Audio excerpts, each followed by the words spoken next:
good morning to all those who are on the live streaming today, and welcome them to our spiritual community that no matter where you are, where you live, you're still a part of our community. If you're here for the first time today, my name is Maureen Hoyt. I am the spiritual director of this center, and I love being here. I absolutely love being here. So if you're uncomfortable with what we do on Sunday mornings called hugs and handshakes, go outside, come back in later. But in the meantime, though, greet someone with a hug or a handshake and make a new friend.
Alrighty then.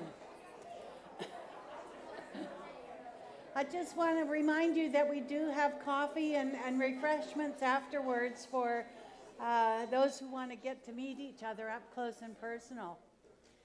Our call to service is called Lighting the Flames of Faith, and we perform this ceremony to promote the universal consciousness of life, which acknowledges that all people, all faiths, all sentient beings come from that one great universal presence, which we call Spirit.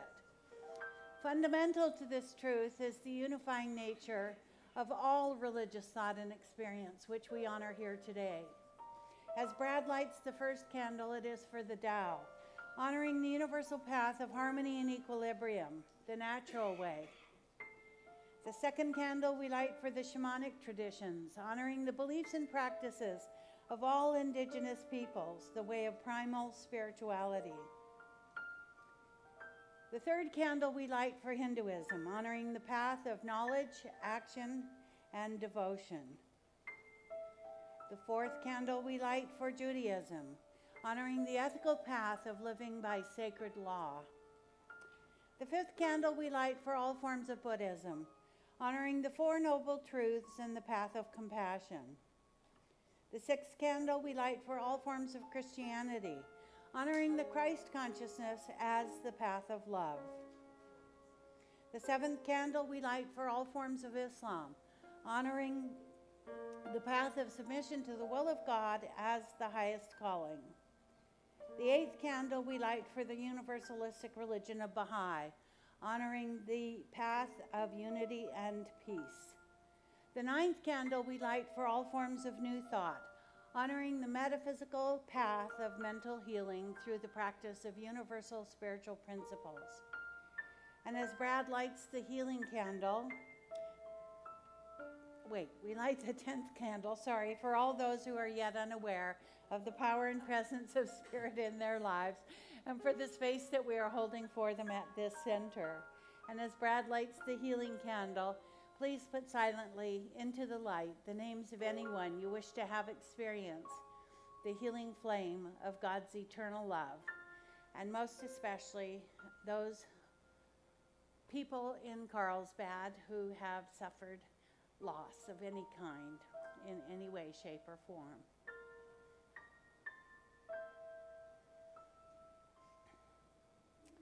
And so today it is my pleasure to introduce our presider. He is currently our board president. He is a practitioner at this center. He is someone who is highly visible. If you come to a special event at our center, he and his beautiful bride, Karen Oxrider, are always here. And they are incredibly in service to this center. And some people that you should get to know, most especially this morning, our very own wonderful Brad Kiefer. Please give him a warm welcome.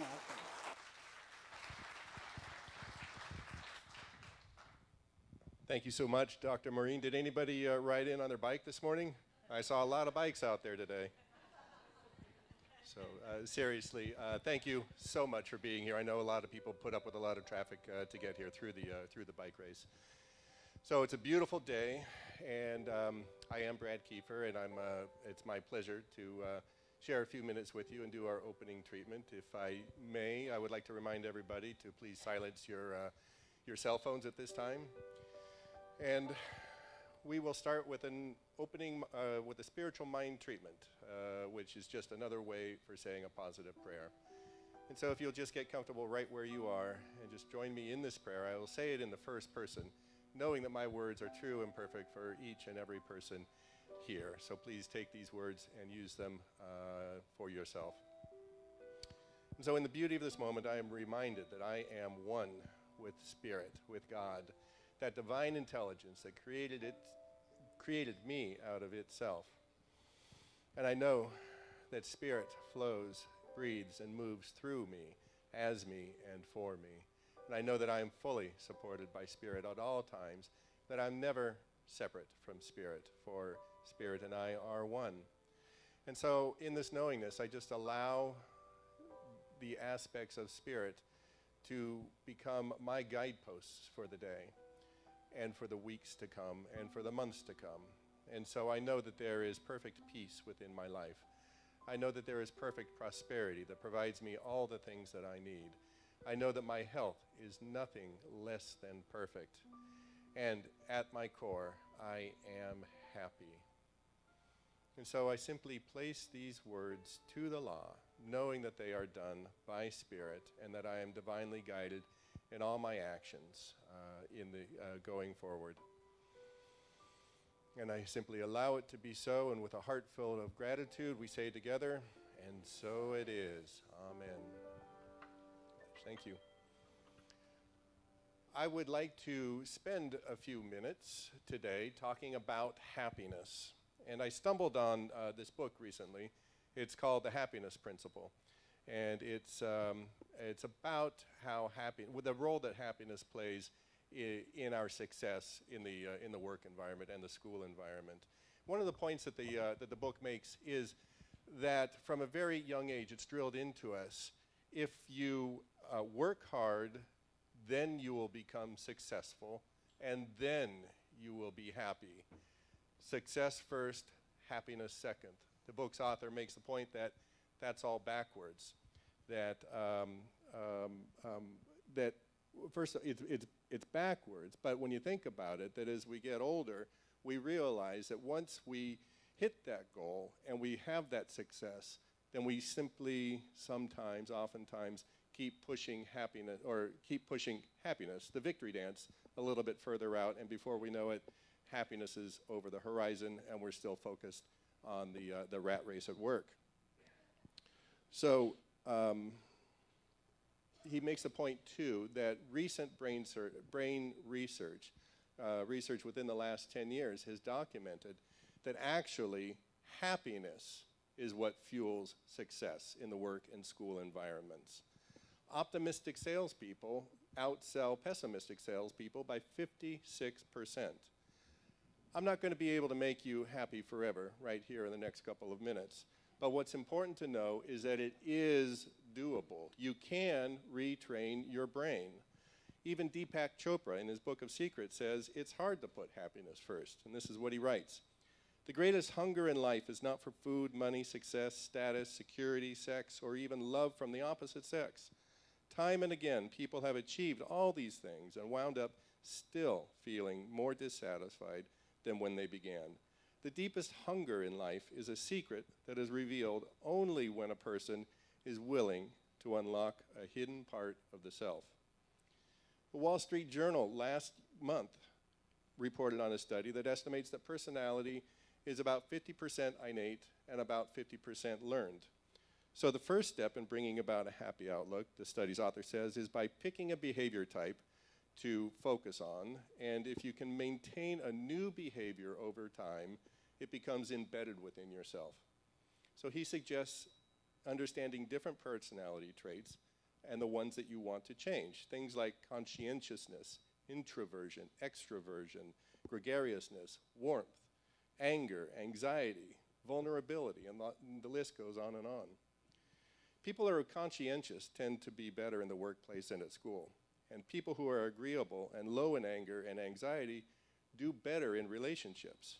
Extroverts do better in entrepreneurial occupations. Using a rather exaggerated example, if you're always grouchy, argumentative, suspicious, you blame others, you're getting fired for being mean in the workplace, then you might want to pick one of those traits and work on it. And once you work on that one, then move to the next. And of course, there is a spiritual aspect to all of this. In the Science of Mind textbook, Ernest Holmes writes that one of the key aspects of God, or that the key aspects of God, are health, abundance, security, love, peace, and happiness. And by claiming those truths and acting confidently upon them, it brings them into manifestation. Thank you so much, and now it's my pleasure to introduce you to Mitch Kaplan and Katie Carter, who I think has grown about 6 inches since the last time we saw her about a month ago. Thank you, Mitch and Katie.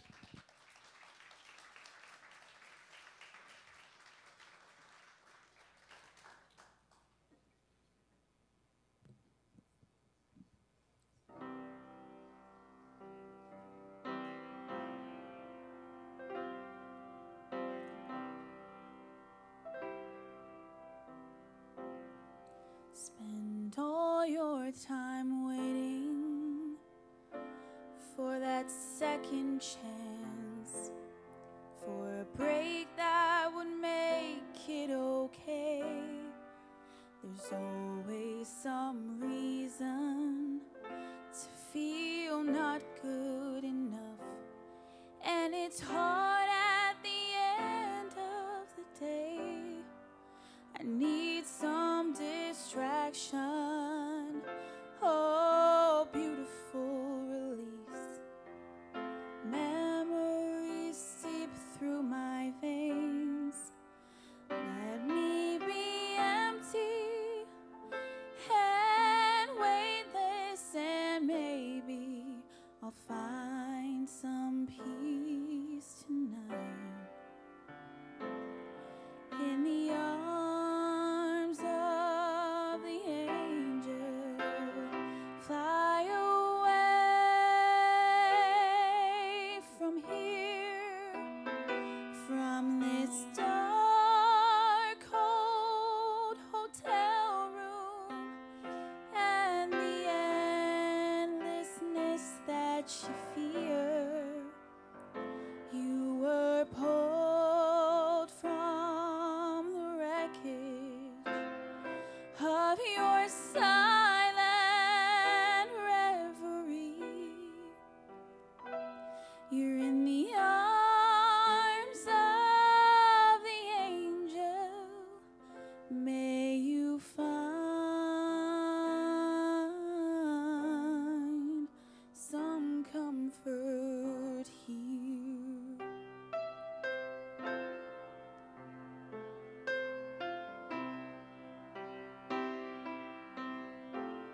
So tired of this straight line, and everywhere you turn, There's vultures and thieves at your back. Make no difference. Building the lies that you make up for all that you lack. It don't make no difference. Escaping one last time. It's easier to believe than this sweet madness. Oh, glorious sadness that brings me to my knees. You're in the arms of the angel. Fly away from here, from this dark, cold hotel room and the endlessness that you fear. You were pulled from the wreckage of your silent reverie. You're in the arms of the angel. May you find some comfort here. You're in the arms of an angel. May you find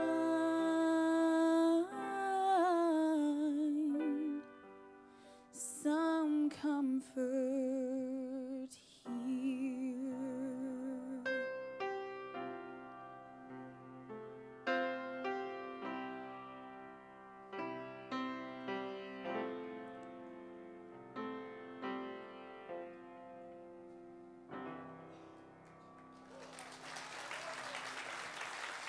Thank you.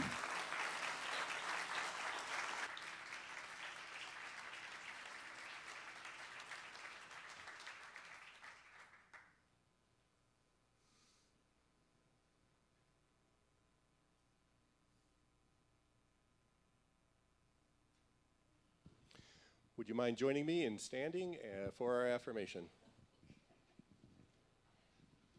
The gifts of my divinity are stirred into activity and expressed fully. Blessings flow forth from the high vibration of my willingness.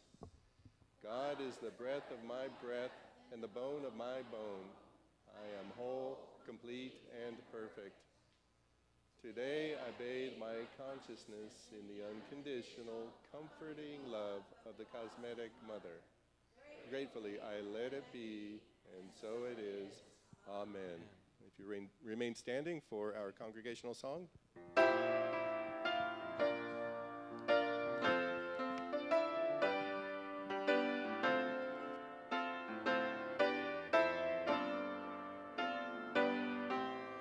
Use me, oh God, I stand for you.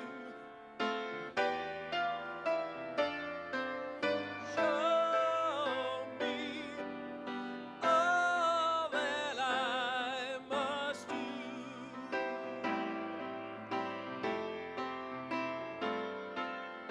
I used to think God was a son, God is the Son, God so much more than the earth and the stars and all of creation.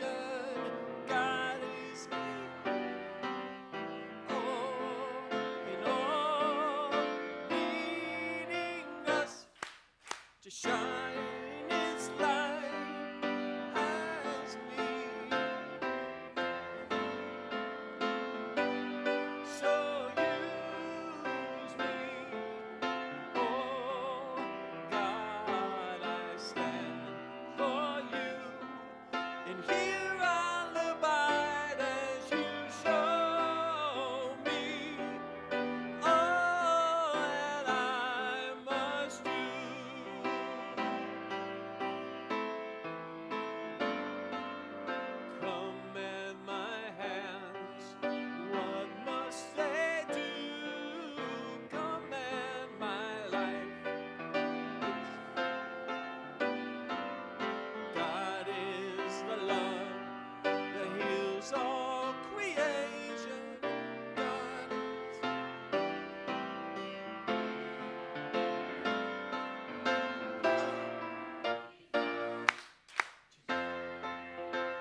to shine its light.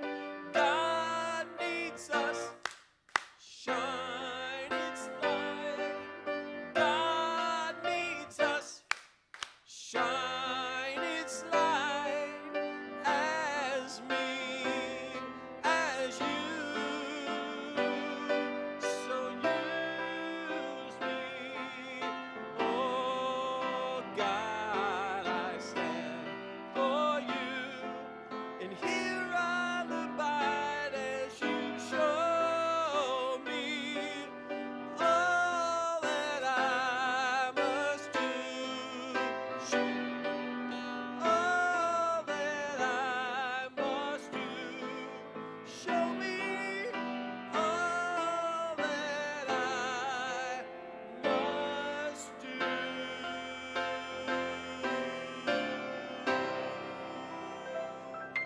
Hey. You make a wonderful choir. Wonderful. Thank you, Miss Katie Carter. Yay. I know Mom and Dad and your grandmother are very, very proud, very proud. It's wonderful when we see our children growing into young adults, and as they move away from us, there's a little sadness and melancholy around that, I think, and it's an interesting thing, but they come home to roost. So, yeah, that's the good news and the bad news, I guess, all rolled into one. For those of you who were here last Sunday and had the privilege of hearing my teacher, Dr. Dennis Merritt Jones, I know it was enlightening and entertaining all at the same time. And happy belated Mother's Day to all those who are mothers and who had mothers. So everyone had a mother, I think, at some point in time. This whole month of Sundays revolves around gratitude. And for me, mine is huge today for having had the opportunity this past week to share time and space up in the wilds of Oregon with other like-minded people. And it was an interesting opportunity in growth. And I don't say that, well, I say it tongue-in-cheek to a certain extent because I'm always looking for ways to enhance my own spiritual self-discovery, and this was one of the areas that I didn't expect to have such breakthroughs. The bed was good, the weather was warm, unseasonably warm for Oregon, and the food was plentiful and wholesome. And the food for my soul was really what nurtured me and nourished me throughout the week. And thank God for the richness of this experience. What I thought I was going to learn was how to teach the co-creation process, which we've done here at the center, and as evidenced by our sacred covenant that's on the wall just as you leave the sanctuary. But what I ended up learning was a greater degree of how to live life's purpose, my soul's purpose. And it's so interesting when Sandra handed me the flyer for this Friday night, and I'll talk about that a little bit later. But really what I learned this week was about living my soul's purpose and being on time and in tune with that part of who I am on a daily basis, and as a byproduct of the information that was disseminated to us last week. Now, learning how to live my life's purpose and the co-creation process both contain components of two things that I've studied before. One is the Coach to Everywhere, and the other is the Four Kingdoms of Consciousness. And in the Coach to Everywhere, some of you have had an opportunity to participate in this. In the Coach to Everywhere, Marcia Sutton and Lloyd Strom have created this really wonderful, cartoonish, iconic diagram in which we see our error beliefs as the passengers in our coach to everywhere. Now, we're supposedly driving this coach, and coach can mean any number of things. It's all of life's experiences. But in our coach, individually and collectively, we have error beliefs that we ride around with. we attach ourselves to them at a very early age, and we ride around with them. And no matter where we go in life, if we do not deal with those error beliefs that we have placed so lovingly sometimes in our coaches, they come up for us. And we will meet them on the streets of life, in our fellow students, in our friends, in our co-workers, and even in the people at the Center for Spiritual Living. Everyone here has shown up in my life as an opportunity for me to see my error beliefs about certain behavioral nuances of the personalities that come here. And so I had to ask myself the question, what error belief is stealing and killing my abundance, for instance? What error belief am I holding on to that I believe about my prosperity in life? What error belief is keeping me from having perfect health experience? What error belief is preventing me from establishing loving and fulfilling relationships? And the last one is, what error belief is keeping me from creatively expressing in my daily work in a passionate and satisfying way? So we can all ask those questions, right? I'm not the only one who gets to ask those questions. We all do. And as we moved through the days that we were there, 4.5 days, each person created a Living My Life Purpose agenda. And when we stood to share our respective agendas, because we were really compelled to do this in front of other people, because, if I keep it to myself, then I can finagle my own thought process into believing, I'm sort of complete with it. But if I put it out there and let other people hear what I have to say, then, boy, that's where the rubber meets the road. The response from the class was, I hear you, I see you, I agree with you, and I support your intentions with love. Every time somebody stood up, so this became ingrained in us over the 4 days. I hear you, I see you, I agree with you, and I support your intentions with love. Sometimes I think the tendency for some of the people in our class was maybe not necessarily to agree with everything that the person was saying, but we nonetheless, was a consensus thing, we agreed to agree and to support the person. I'm going to tell you on myself a little bit today, because I want you to know that while I'm deeply connected to Spirit and have a daily spiritual practice that is fulfilling and constant, there are parts of me that I still get to work on. Thank God I'm rich in possibility. So you can use that. You can use that. I just love it. I was supposed to go on this retreat last year, and I've shared this maybe in class and even on Sunday morning, but I was supposed to go on this retreat last year. And at the last minute, I had to cancel for what I thought were health reasons, right? But as I began my own self-analysis, I realized that my not wanting to go last year had as much to do with the fact that there were 3 people going to be there that I had personal challenges with. So I didn't want to be closeted in the same room together for 4.5 days with these difficult personalities. Yes, you can laugh. Did I make myself sick so I didn't have to go? Maybe. So this year I had another opportunity to go, and when it presented itself, again, I signed up, and my friend Reverend Les and I drove the entire way to Oregon. And as I shared recently, maybe in class, maybe here on Sunday, those 3 people didn't get to go last year either. So they showed up at the retreat with me this year. Oh, God is so darn cute sometimes, I'm even embarrassed to admit it, but I have to do this. Let's make this public admission. If you can't hide it, paint it red, so I'm painting it red. So I was compelled to face head on the error beliefs that I had about these people.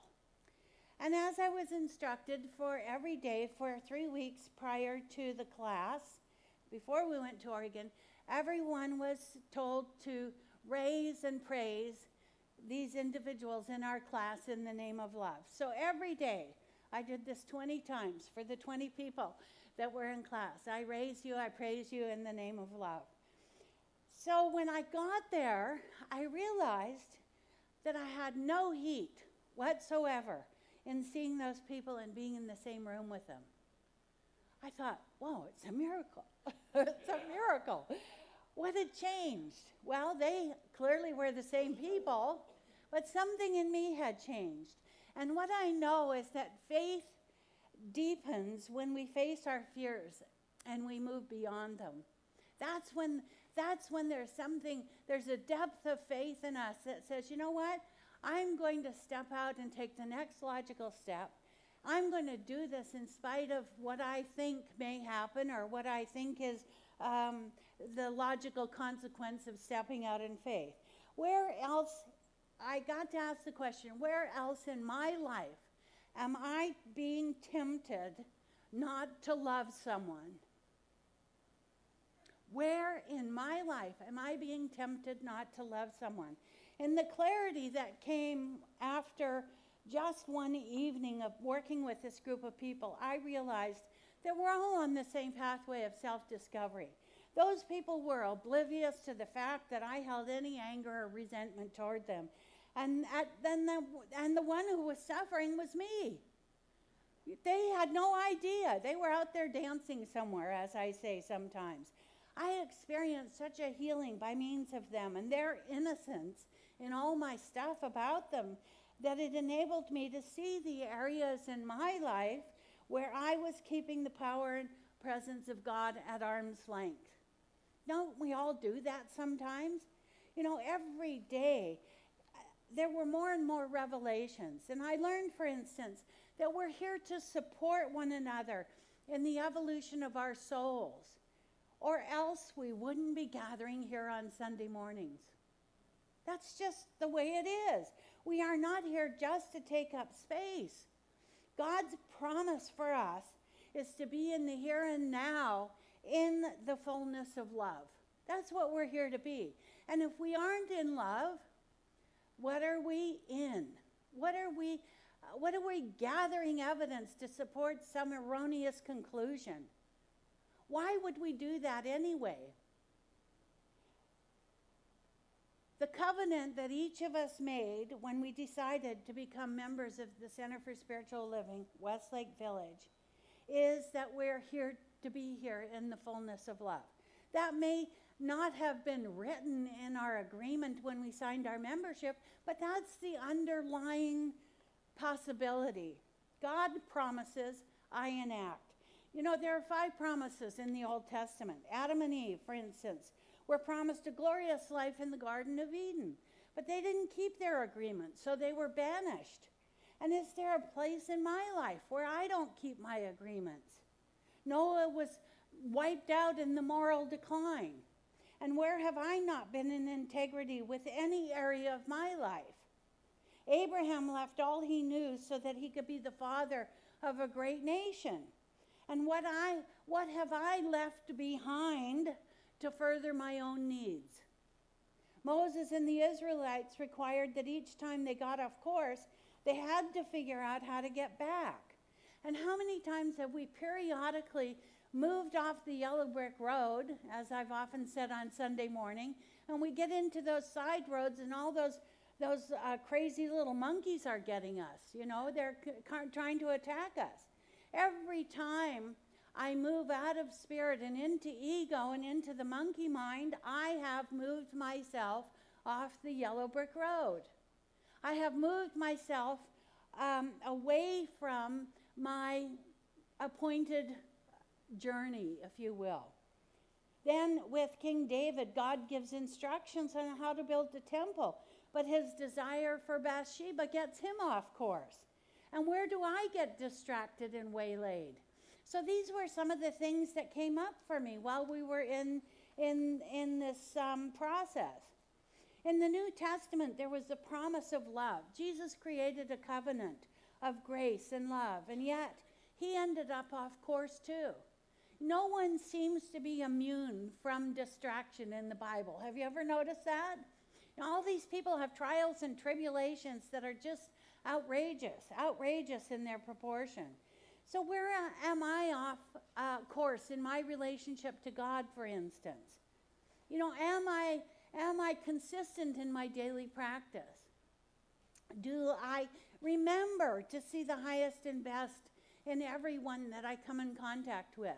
Do I do my absolute best job that there is to do? Emma Curtis Hopkins said, "My good idea about God is not a good idea without God." Did you get that? My good idea about God is not a good idea without God. For some of us, you know, when we're in a really difficult place of life, we abandon our relationship with God. And in fact, Ernest says, if I abandon God in my hour of need, have I ever known God at all? You know, some of us hide out when we're having a problem. We go and we burrow in somewhere. For the men, it would seem they have to go to a cave somewhere and find themselves.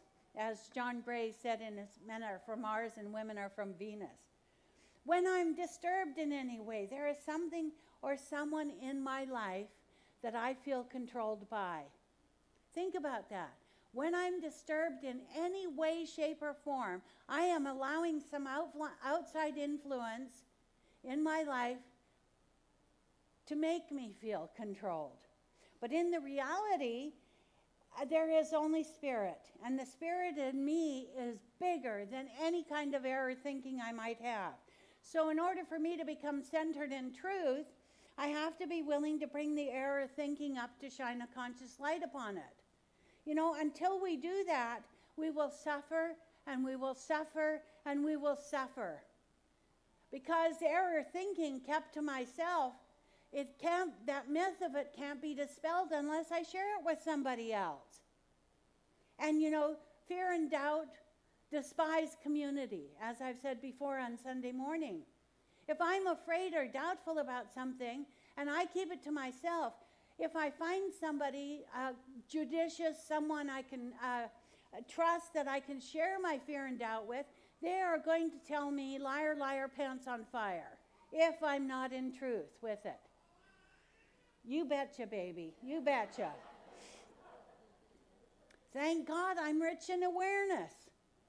Thank God I'm rich in awareness. Sometimes we drop down into ourselves in those places that aren't very resourceful. Have you ever noticed that? And our plan, of course, is not to stay there or to live there, but to spend some time in the question. As Dr. Tom Costa used to say years ago, "Yea, though I walk through the valley of the shadow of death, I don't build a condominium there." You know, and the truth is, if we stay in the misery, it feels hopeless. It feels helpless. But once we find someone to share that misery with, that person can help us dispel the myth of our monkey mind. Again, faith deepens when we face our fears and move beyond them. Remember again what Les Brown said when he was here? If we do what is easy, our life will be hard. If we do what is hard, our life will be easy. And sometimes the hardest thing we can do is bring up those error beliefs, because we might have to look at ourselves in a way that requires a little truth-telling. Success is not predicated on convenience ever. We have to do what is inconvenient. And again, I've said before on Sunday morning, most of us want to be transformed, but we don't want to be inconvenienced. You know, we want it to be easy. What I truly discovered this week with these brilliant people is that when I'm vulnerable and open, I give others permission to do the same thing. And none of us died in the process. You know, that's the funny part of this is that we think that when we're vulnerable, that some way, somehow, that's the end of life as we know it. But really, it's the beginning of life, a new life. It's something so totally different. We are responsible for our own salvation, as the Buddha told his disciples. And our own salvation comes to us when we're willing to bring up our error thinking and examine its continued usefulness in our lives. You know, how useful is it to be angry at somebody who doesn't even know you're angry at them? That's the silliness of all of this. I gave some stuff away this week. I gave a lot of stuff away that I've been lugging around for years and years. And I actually feel physically and psychically lighter for having done it. We will know God when we truly know ourselves. And that's what this journey is about, our journey of personal self-discovery. That's what we're here to find out. Who am I? That's what Ernest Holmes said. The reason he started the Science of Mind was because he wanted to find out, who am I? Who am I in the grand scheme of things? What does my life matter in the grand scheme of things? The title for the talk today is Thank God I'm Rich. I felt so richly blessed by my experience last week and by the demonstrations I've experienced through the freedom of sharing myself at depth with loving and understanding partners in growth. And I think this Friday night that the event that we're going to be having here is also called Living from Your Soul's Purpose. I can't imagine what that's all about. But you know, God never puts anything in my pathway that I'm not ready to receive. So this just might be a continuation of what I had last week at Oregon. And for those who've never experienced anything like this, it may be an opportunity to be able to see yourselves in a different light. You know, I know there's just so much more to grow. Let's do it together. Let's do it together, knowing that with God, all things are possible. Will you join me in consciousness, please?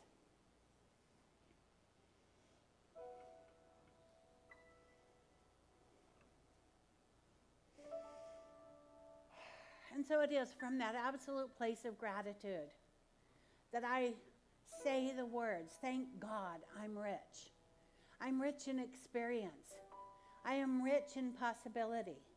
I am rich in awareness.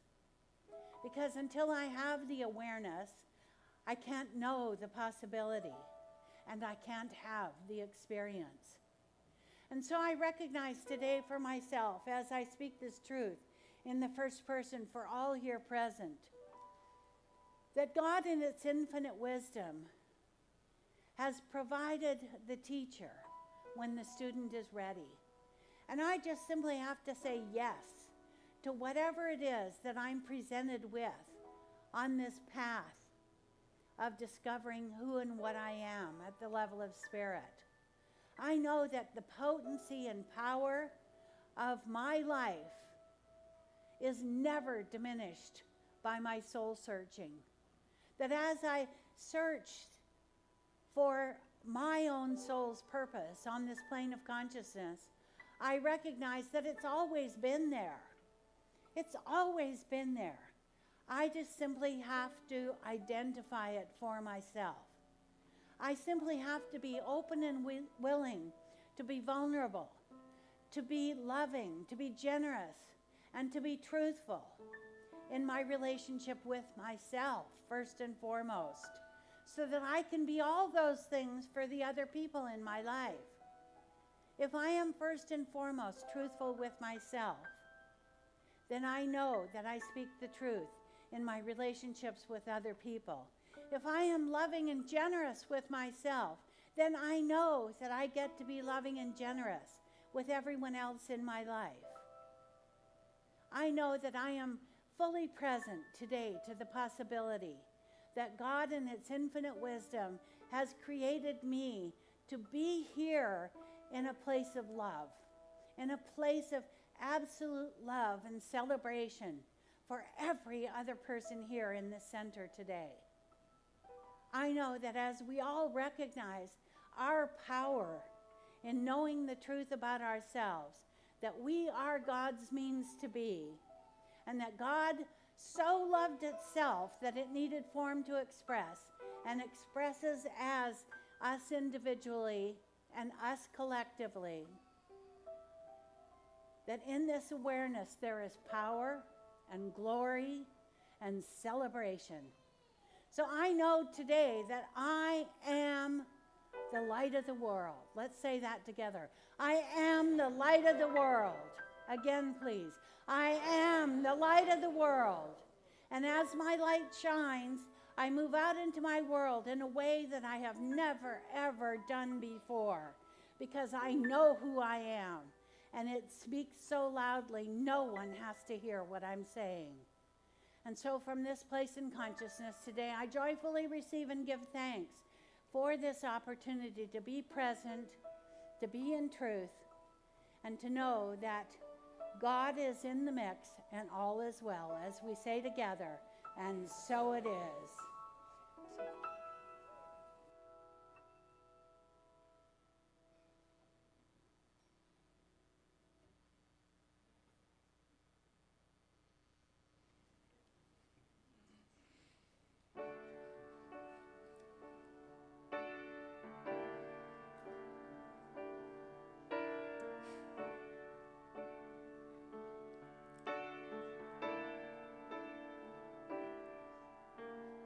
I used to think that I could not go on, and life was nothing but an awful song. But now I know the meaning of true love. I'm leaning on an everlasting arms. If I can see it, then I can do it. If I just believe it, there's nothing to it. I believe I can fly. I believe I can touch the sky. Think about it every night and day. Spread my wings and fly away. I believe I can soar. See me running through that open door. I believe I can fly. I believe I can fly. I believe I can fly.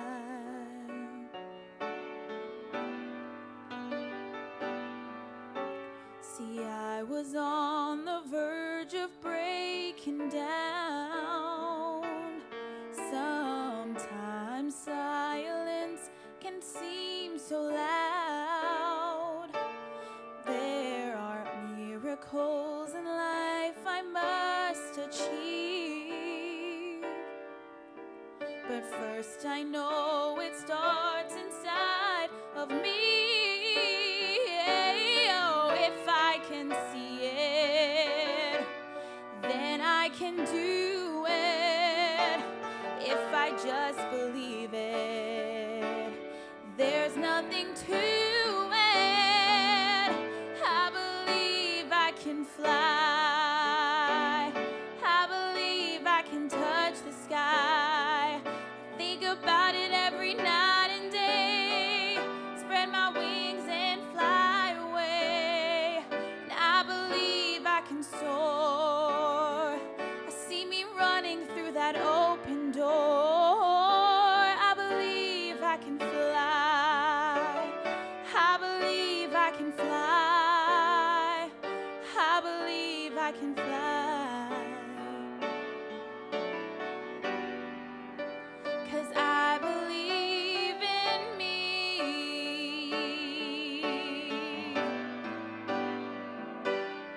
If I can see it, then I can do it. If I just believe it, there's nothing to it. I believe I can fly. I believe I can touch the sky. Think about it every night and day. Spread my wings and fly away. And I believe I can soar. I see me running through that open door. I believe I can fly. I believe I can fly. I believe I can fly. I believe I can fly.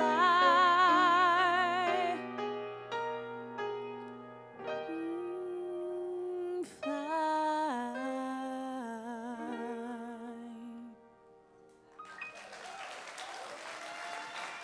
Thank you.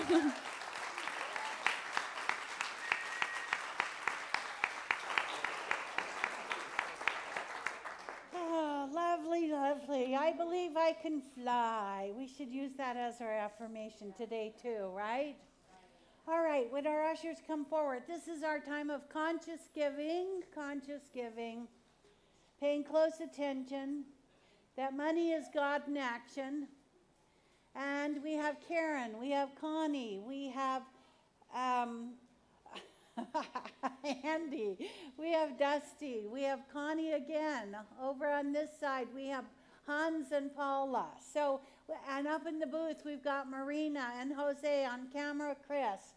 So please just give them a warm gratitude this morning. Thank you. And Kelly is our duplicator this morning. So, you know, we still do the CDs, a few of them on Sunday morning, because everything that you see here, not all the music, but the message goes onto YouTube. So any of you can go on there and revisit the message if there was a little pearl of wisdom that you might have received in there. So if you'll hold your gift in your hand this morning and repeat after me. Divine love consecrates my gift. Divine love consecrates my gift. It goes forth to heal, to prosper, and to bless. It goes forth to heal, to prosper, and to bless. It is evidence of my conviction It is evidence of my conviction that God is the source and substance of my supply. that God is the source and substance of my supply. I joyously contribute to the vision of this center, I joyously contribute to the vision of this center, knowing that it returns to me multiplied abundantly. knowing that returns to me multiplied abundantly. And so it is. So it is.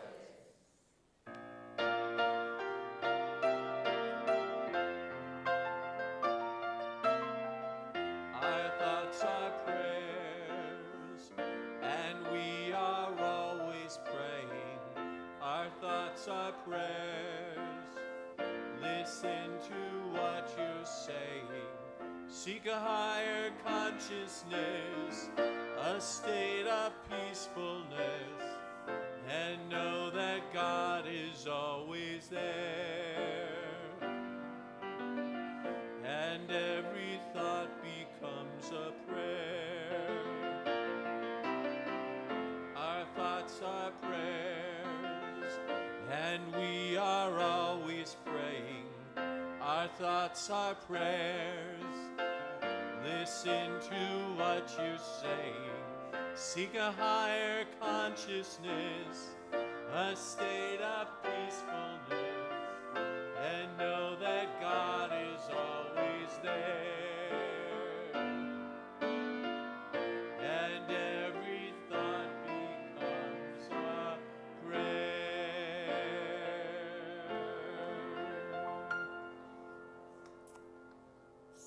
So, is there anyone here for the first time today?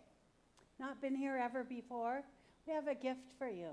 So if you'll hold your hand, do you have the, thank you.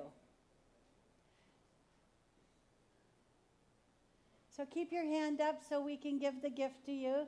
Down here in front, Connie, the very front. Anyone else here for the first time today?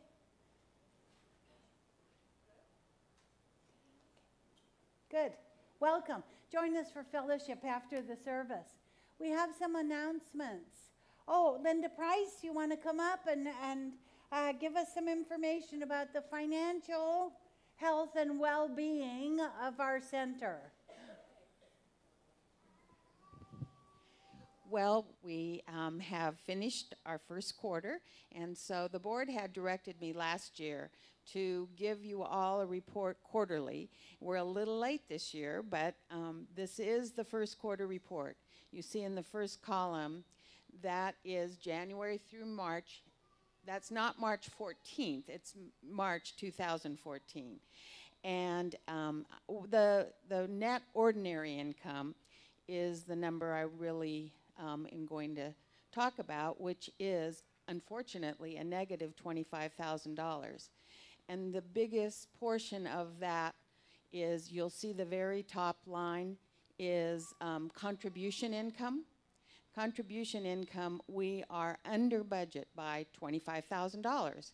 So it's something that we can all raise our consciousness about, bringing in new people, spreading the word, and increasing our own prosperity individually will help keep and transfer that to this wonderful center and increase our prosperity. I also have figures, because this is a little later, that I will share with you verbally. I don't have a slide about it. In April, it didn't get better. In fact, the loss continued by another $13,000 to bring our year-to-date loss up to $38,000. But then I will bring in this other income. The reason I didn't bring in other income is because that was a fluctuation from a prior year adjustment that was still in flux and being adjusted. So now we do have an extra $1,000 in other income. So our loss year to date is $37,000. So I will project a little bit into May, which this month is looking good because we did have our biggest fundraiser, the auction, which included the Divine Dining, and that we raised over $17,000. So there's the good news. That's for our prosperity. We also, as Dr. Maureen announced, we had the New Shul is sharing this beautiful center with us. And so the contract from now to the end of the year that's in place will be about $7,000 of income. And Sandra Dixon informs me that they are upping the use, so we're on the way toward our year-to-date budget for rental income is $15,000. The board had made a conscientious budget about we're going to create more income from sharing our space, and that is coming to us in the form of the New Shul. So we're really blessed to have them share our space. So I just wanted to make this brief and let you know what our financial condition is, and appreciate any ideas that you might have. Please see me or another member of the board. Thank you very much. Thank you. How about, who's coming up? Bob? Is it, no, Sam, sorry, Sam. Sam, you're coming up, and Jeff, are you coming up as well? All right, Sam, come on up. Share about your evening coming up this Friday. Thank you. Where did Bob come from? I have no idea. That's okay. That's all right. It's just a name. It is a name, yes. Hello, everyone. I'm Sam Baroni, and we're going to be doing a talk this coming Friday at 7 o'clock. I think she did a great job plugging in for us. There's not much I have to say. My colleague, Dr. Jeff, back there and him and I have been working on this for several years, putting a program together, really about living our life from our soul's purpose. So many of us go through our entire life, or a good portion of our life, never awakening to this true purpose of our life. We get talked into, we get programmed, we get advised to do things that doesn't feel right to us. And our inner guidance is saying something very differently. And I've lived that myself, so I can tell you from my own experience. And we have a very diverse past. Dr. Giro has been doing stress management and meditation teaching for about 40 years. And I've been in the business field all these years, trying to create that connection about work life and spirituality. And I think we have a pretty good formula. So I invite you to come to us Friday night. If you have any young people in your family or friends, ages to 20 to 30, they really are struggling with this concept today because there's so much options available to them. We might have a good solution for them. I appreciate the time. Thank you, Doctor. Thank you. Thank you so much. I guess Franny's having a sale in the bookstore, so go down and get deep discounts on jewelry and gift items. Lots of wonderful stuff. The Power of Your Word with John Lusk is an 8-week course, And please, I think John is here today. John, if you'll stand up, people will see.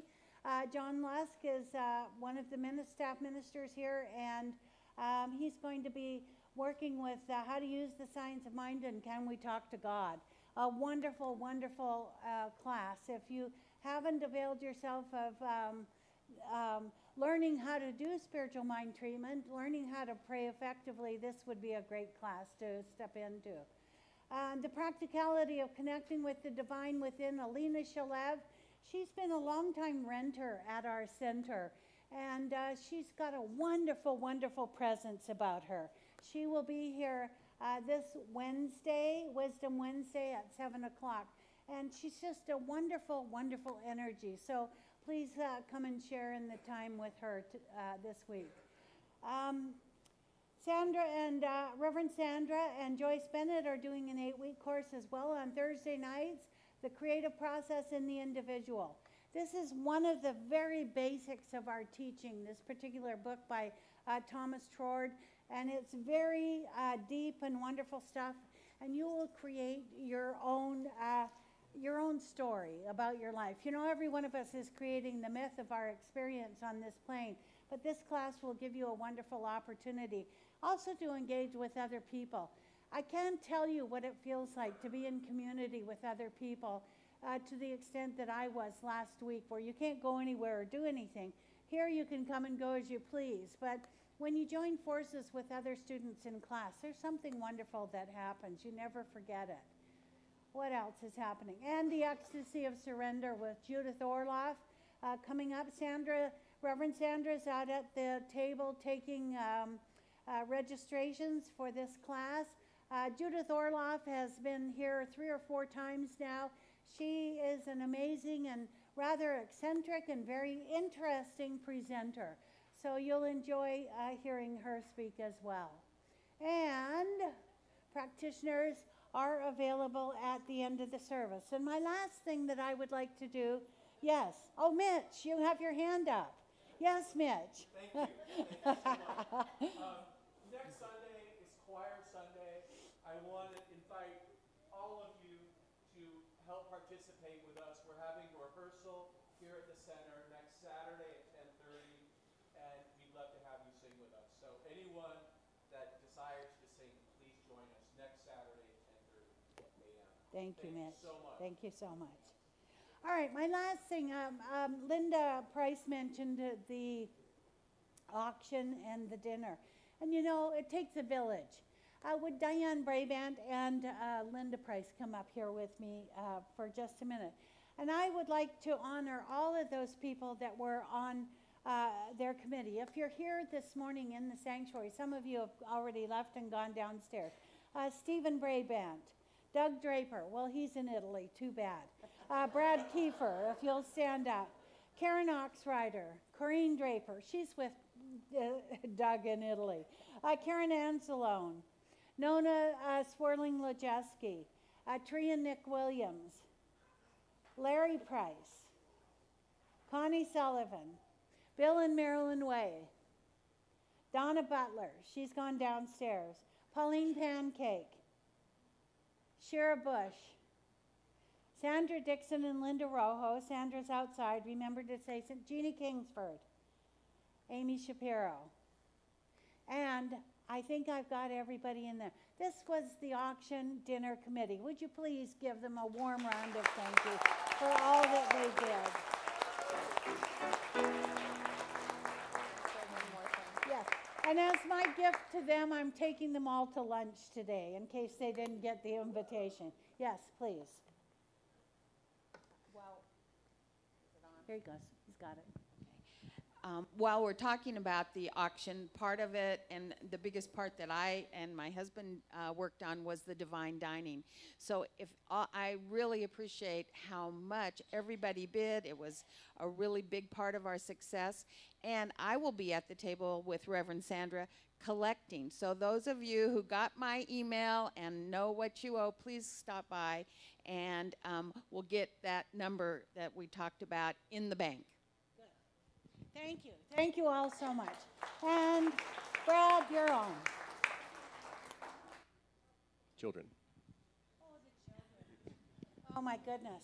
We have children this morning. What did you do today? Hi guys. How are you? Good. Good. We made a picture of God today. You did? What does God look like? All different kinds of things, huh? God is everything. Yes. Excellent, Dylan. Excellent. Let's turn it over to Bella. Ooh, that looks like you, is it? Yeah. Oh, Everybody's God. Even we are God. yes, we are. Thank you, my darling. And who are you? Riley. Hi. Tell me about what you learned today. I have learned that God is everybody and God Is everywhere. everywhere. Excellent. Thank you so much. Okay.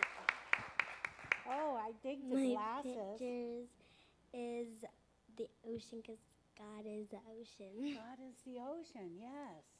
And you're a drop of water in the ocean, right? Yes. Excellent. Thank you, Abby. Thank you. Those are our children. Thank you for all who helped in the youth church this morning.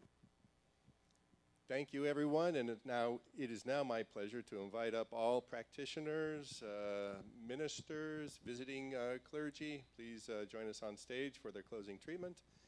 And just a reminder, as Dr. Maureen mentioned, practitioners are available at all times, but on Sundays as well. We are over to your left. So if you need a spiritual mind treatment, a positive prayer for any condition in your life, please come and see us here today, or our telephone numbers are in the program. So with that, if you'll just join me in prayer. And as we were reminded by our children just now, I and everyone around me and everything is God, and I honor all paths to God, and so therefore I honor all places and all people in places of worship today and always.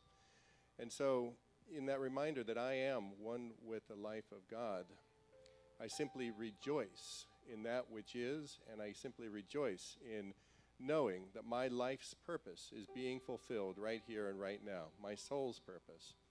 And I give thanks for knowing that I am a place of love, and I share this love with those around me. And so I call forth that aspect of spirit that is love at all times, knowing that it creates for me a sense of peace, joy, and abundance, and health.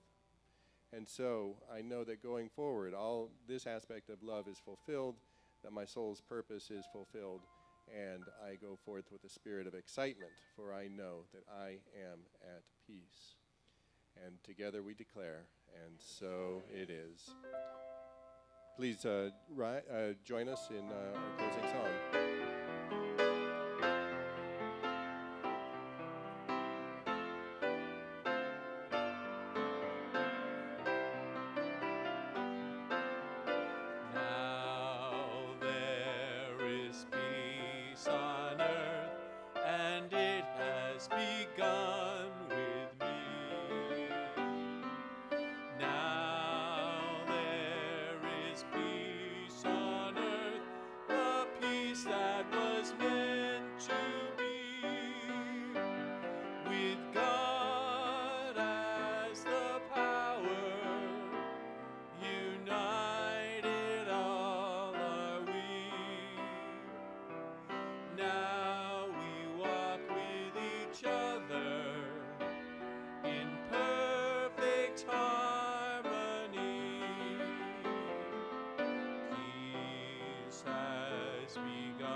This is the moment now. With every step I take, let this be my joy.